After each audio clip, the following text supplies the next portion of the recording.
தமிழே முருகன், முருகனே தமிழ். அதை பல இடங்களில் அவரே சொல்லியிருக்கார்.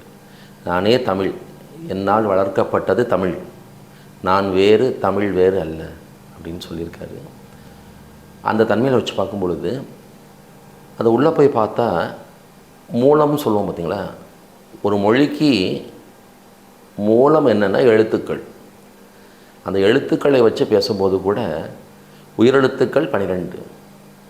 முருகப்பெருமானுக்கு 6 திருமுகங்கள், 12 கண்கள். அப்போ அந்த 6 திருமுகங்களிலே இருக்கக்கூடிய 12 கண்களும் உயிரெழுத்தாம்.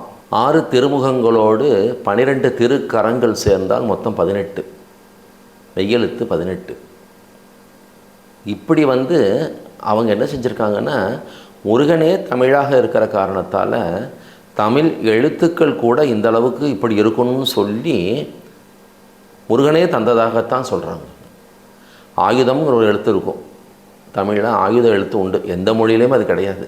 தமிழ் மொழியில் மட்டும்தான் ஆயுத எழுத்து இருக்கும். அதை கூட ஒரு கவிஞர் ரொம்ப அழகாக பாடியிருக்காரு. ஓரெழுத்து தமிழில் ஆயுதம்மாம், கையில் ஒளிர்கின்ற வேல் முருகன் ஆயுதம்மாம்.